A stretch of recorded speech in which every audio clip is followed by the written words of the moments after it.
Hey guys, this is my 1989 944 Turbo. Some people will call it a Turbo S because it's 89. I just call it a Turbo unless I'm feeling especially pretentious. Then I say Turbo S. But I just wanted to start maybe a little YouTube channel where I document some of the work I do on this car, and introduce you guys to the car, and kind of just start logging all the work I do on this thing in a video format. So to introduce you, it's got sport seats. It's a very well optioned car. It's even got the original and still working Clifford alarm system. Let's see if I get the focus. So I can actually open and close the door locks with this car automatically. Well, not automatically, when prompted to with the remote. What else? Oh yeah, it's got the original radio and equalizer, the Blaupunk unit. What else is cool? I'm gonna forget a bunch of stuff here. But it's mostly stock. It's running some brand new Michelin Pilot Sport 4S's. Those are pretty cool. I just got the chance to put those on the tires. So I think I've only probably put like 100 miles on it. I don't drive the car all that often, just because, I don't know. I like to think that, to be somewhat responsible with my mileage, but I also hate the way that sounds. This is mostly just where I work on it. This is my little space. Oh, isn't this fun? This is the head gasket. Well, let's see, about 300 miles ago, I did the head gasket on the car, which was pretty cool. Fun job to do, and while I was doing that, it's all torn apart because I'm replacing a boot, but I'll tell you about that later. While I was replacing the head gasket, I took a bunch of the, zinc plated, actually they're actually cadmium plated originally, now they're yellow zinc plated, but I took the cadmium plated parts, and I had them sent off. That took forever, and it's very difficult to get these things plated because, like, when you're mid-project, the last thing you want to do is take apart everything and then have it shipped off, because then, like, you don't know where the hell anything goes.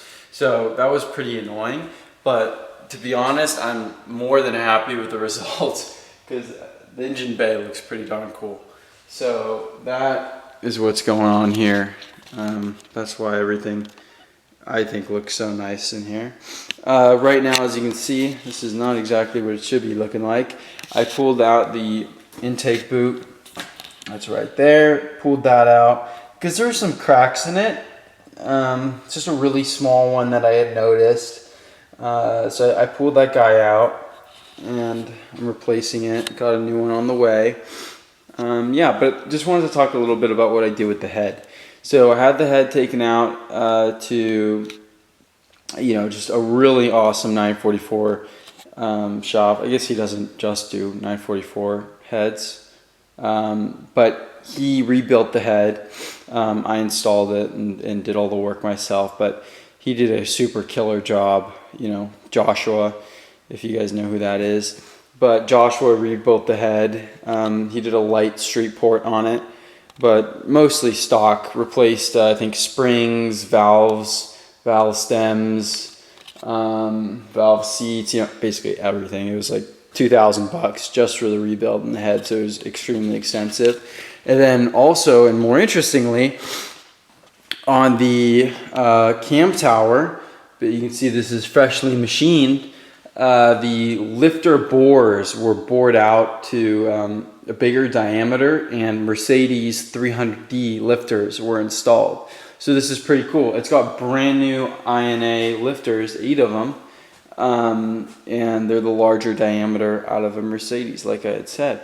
So it's pretty special. The car's got new lifters in it, which is pretty cool. Oh, and I just wanted to add further detail about the whole head gasket thing. So the way that even came to be is I was driving the car, then I took it home one night, and I always look over the car really thoroughly before I drive and after I drive. I'm kind of fanatic about it, and I just noticed like a tiny bit of water in between the the head gasket, well, like the cylinder head and the block of the engine, just like literally like just a ridiculously tiny amount. And I was like, I've never done a cylinder head before. I would like to do a cylinder head on this car. So I did that, and just actually, I know I ended up saying it in the video. I just filmed this while I was editing. Yeah, we did do valve guides. I'm looking at the invoice right now, and it was pretty darn extensive.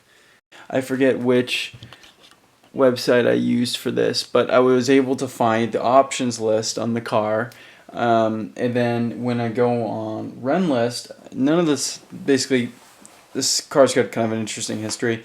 Well, not really, but the owners have been looking for the original window sticker since the second owner. The original owner lost it, and I actually called the second owner who owned it for the longest time, and he didn't have it. And there's a note from the third owner, a handwritten note to Porsche North American, asking if they can reprint him the window sticker. And I don't think he ever sent them back anything, but he did, leave the original correspondence in one of the many maintenance histories, without doxing myself here. There's been some pretty that's an oil analysis thing. There's been some pretty significant work done to this car. It's very well maintained, but somewhere in here there is a correspondence in the mid 90s from some guy trying to get the window sticker. So that never happened. But this works too for me, honestly. I just want to know it was optioned with. Like, I guess I know, but I like that this is more of an official, type of thing. And then also, when you go on Renlist, they have a VIN decoder, and it really gives me very little information, but it does give me the original MSRP, which is pretty cool, $44,900, which is interesting because that means it was $101,000, 102 essentially. Oh, sorry, I pointed at the wrong thing. When I put it in the inflation calculator, that's pretty cool. I don't know, not that it matters or anything, but people always, kind of hate a little bit on the 944 for being a cheap car. I guess that happened after, but $100,000, $101,000, $102,000. I mean, that's a lightly optioned base 911. Something to consider. But yeah, okay, back to Mark in the garage.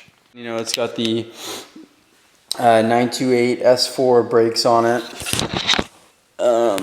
Which hopefully will be my next video. Will be, if I get the focus, will be actually replacing the brake rotors and pads and just doing a full brake job, because that definitely needs to be done. When I had bought this car, I bought it from Mission Viejo and LA-ish area, and the rotors really needed to be done. I don't know if I can get the focus to really see, but there's just a massive lip on them. And I know you shouldn't judge it based on the lip. You should judge it on how much material is remaining. But the lip is pretty obnoxious, and I think at that point, the fact is that, I'll show you the brake pads. Yeah. Well, these don't. It's hard for you to see, but the sides were kind of cracked. Yeah, it's not focusing right. Maybe see how parts of it's fallen off. It's just very old. Maybe it'll be easier to show here. Yeah, this is better. Yeah, I don't know. I mean, I'm just kind of mildly uncomfortable driving with the brake pads deteriorated that much. I don't know. Is it okay? Maybe.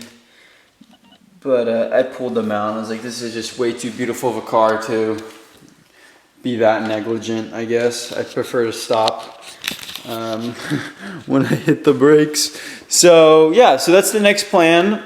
Hopefully in the next video, I'll be installing brake pads, rotors, and in the works. That might be in a while because, as you can tell by my really dorky hiking boots that I'm trying to break in. I'm actually going to Death Valley for 26 days on a backpacking trip. It's part of my like school's graduating requirement, so I'm doing that. So when I come back from that, hopefully my brakes will be here, my brake components will be here, and we'll get to filming me putting that on. Or I'll post this by itself if it's long enough, but I don't know. I don't know if I made it interesting enough to do that. But yeah, basically the car is pretty stock, besides the work I did on the head, I guess, if you want to call it port. Not stock, and the thing I did with the lifters, but I think those are pretty tasteful modifications, and I think the lifters, well, they certainly do enhance the reliability of the car, and you know, I can't imagine anyone being upset about that, and it's such an easily reversed modification. I have all my original lifters just sitting in oil right there should I ever decide to put them back. So that's all I got. Sorry, this is kind of boring first vlog thing, but I'll get back to you guys next time with a cool video of replacing the brakes with some Zimmerman rotors. The fronts are going to be drilled. I splurged. I don't know if that was a good idea or not, because it's not like I'm really taking this thing on the track anyway, but it does have drilled front rotors, but just normal in the rears. Anyway, thanks for watching, guys. I'll see you when I get back from my backpacking trip, and we'll throw them on.